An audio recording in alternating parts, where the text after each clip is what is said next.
हम आयत 25 से शुरू करते हैं और बशर का मतलब है शुभ समाचार देना। इसका मतलब है कि यह इंसान के दिल को पसंद आती है। यह डराने के बाद प्रोत्साहित करने आई है, क्योंकि पिछली आयत में हम बात कर रहे थे, हम सज़ा के बारे में बात कर रहे थे, जिनके नीचे नहरें बहती हैं, यानी नहरें उनके पेड़ों और महलों के बीच से बहती हैं। और नहरें पानी की, दूध की, शराब की और शहद की नहरें हैं, जैसा कि बताया गया है। और उन्हें एक जैसी चीज़ें दी जाएंगी, यानी जब उन्होंने फल लिए तो वे एक जैसे लगे। तो फल क्या है? वह जन्नत में अनार को पकड़ता है तो उसे अनार जैसा फल मिलता है।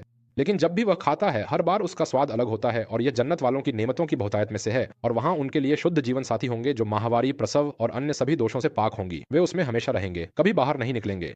जब आयत में आग का जिक्र आया तो हमने आग का जिक्र किया। इसके साथ यह उपयुक्त था कि जन्नत और उसके लोगों का जिक्र किया जाए, ताकि डराने और ललचाने का असर पूरा हो सके। यही हिदायत और सुधार का तरीका है, कभी प्रोत्साहित करो और कभी डराओ। इस पवित्र आयत में अपने रसूल सल्लल्लाहु अलैहि वसल्लम को आदेश दिया कि वे मोमिनों को उन जन्नतों की खुशखबरी दें, जिनमें नीचे से नहरें बहती हैं और वहां पाक साफ पत्नियां होंगी, और वे उसमें हमेशा हमेशा रहेंगे। जैसा कि उनके बारे में बताया गया है कि जब उन्हें तरह तरह के फल पेश किए जाएंगे तो वे कहेंगे, ऐसा ही तो हमें दुनिया में भी दिया गया था। यानी अनार को देखकर वे सोचते हैं कि यह वही अनार है जो दुनिया में था। जैसा कि अल्लाह ताला ने बताया कि उन्हें रंग में एक जैसा दिया जाएगा, लेकिन स्वाद में अलग अलग होगा। यानी वही आकार और वही रंग होगा, लेकिन जब खाने जाएंगे तो बिल्कुल अलग पाएंगे। और इसके अलावा हर एक का स्वाद दूसरे से कहीं अधिक बेहतर होगा, और इसी तरह यह प्रक्रिया आगे भी जारी रहेगी। आयत 26 में कहा गया है कि अल्लाह मिसालें देने में शर्म महसूस नहीं करता, चाहे वह कितनी भी छोटी क्यों ना हो, जैसे मच्छर या उससे भी छोटी चीज, जैसे मच्छर का पंख। वह मिसाल देता है। मिसाल वह चीज है जिससे मैं कोई बात स्पष्ट करना चाहता हूं।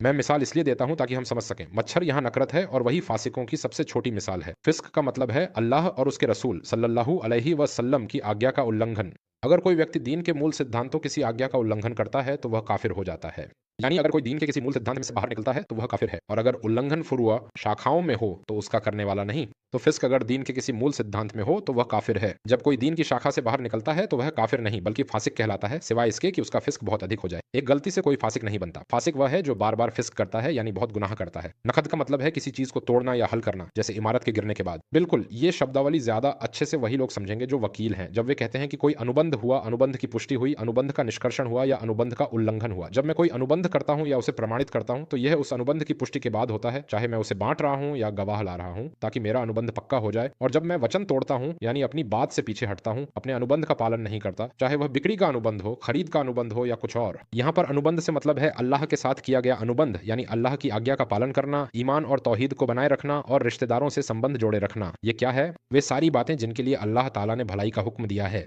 और वे धरती में फसाद फैलाते हैं, यानी फसाद फैलाना कुफ्र और गुनाहों से होता है। और घाटे में रहने वाले वे हैं जो पूरी तरह घाटे में हैं, जो कयामत के दिन खुद को और परिवार को खो देंगे।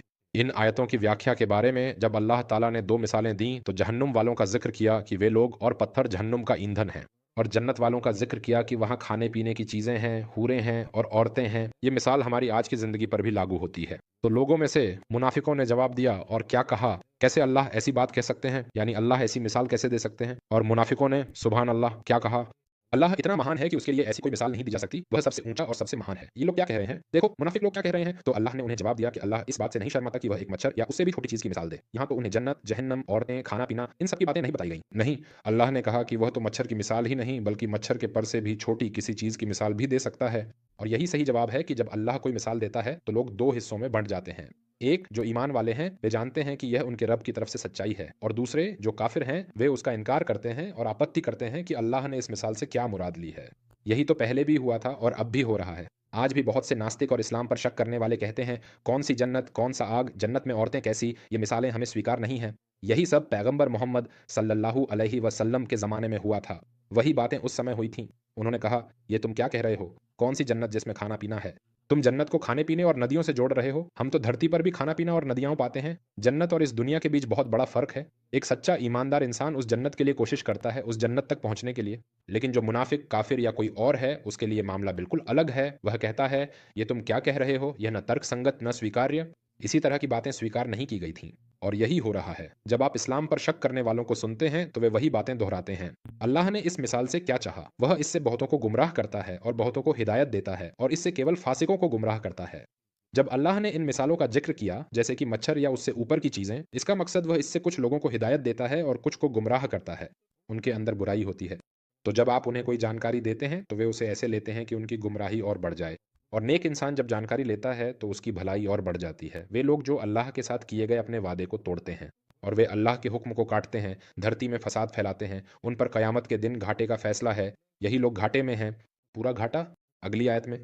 तुम अल्लाह के साथ कैसे कुफ़्र कर सकते हो? तुम हमारे रब का इनकार कैसे कर सकते हो? तुम अल्लाह का इनकार कैसे कर सकते हो? जबकि तुम मुर्दा थे, फिर उसने तुम्हें ज़िंदा किया, फिर वह तुम्हें मौत देगा, फिर वह तुम्हें ज़िंदा करेगा, फिर उसी की तरफ तुम लौट आए जाओगे। इसकी तफ़सीर ये है कि तुम अपने बाप-दादाओं की कमर में मुर्दा थे। ये पहली मौत थी और तुम कुछ भी नहीं थे, फिर उसने तुम्हें पैदा किया। फिर तुम पैदा हुए और इंसान बन गए, तुम्हें पैदा किया गया। ये पहली ज़िंदगी है, फिर अपनी उम्र के आखिर में तुम मरोगे, ये दूसरी मौत है। फिर अल्लाह तुम्हें क़यामत के दिन दोबारा उठाएगा। तो क़यामत के दिन तुम अपने रब की तरफ लौट आए जाओगे, फिर उसी की तरफ तुम लौट आए जाओगे। तो ये 2 मौतें और 2 ज़िंदगियाँ हैं। जैसा कि आगे की आयत में आया है, वही है जिसने तुम्हारे लिए ज़मीन में जो कुछ भी है, सब कुछ पैदा किया। उनसे फ़ायदा उठा सको। हमारा रब हर चीज़ का पैदा करने वाला है, हमारे लिए ही सब कुछ बनाया है। फिर वह आसमान की तरफ मुतवज्जह हुआ और अपनी कुदरत से उसे ऊँचा किया। फिर उसने उसे 7 आसमानों की शक्ल दी, उसने 7 आसमानों की तख़लीक मुकम्मल की और वह हर चीज़ को जानने वाला है। यानी ये एक सबूत है कि अल्लाह हर चीज़ को जानता है।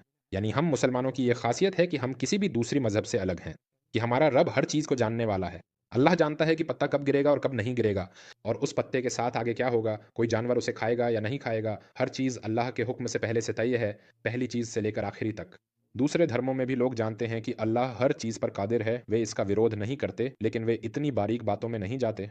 लेकिन हम मानते हैं कि अल्लाह हर चीज़ को जानता है, अल्लाह ने हर चीज़ को बिना अपवाद के अपने ज्ञान में समेट लिया है। हमें इस आयत से क्या सीख मिलती है? हिल्या का मतलब है कि धरती पर हर चीज़, खाने-पीने की, कपड़े, सवारी के साधन सब हलाल है, सिवाय उन चीज़ों के जिन्हें कुरान और सुन्नत के खास सबूत से हराम ठहराया गया हो। अगर कुरान और सुन्नत में किसी को हराम करने का स्पष्ट प्रमाण नहीं है, तो वह सब लोगों के लिए हलाल और उपलब्ध है।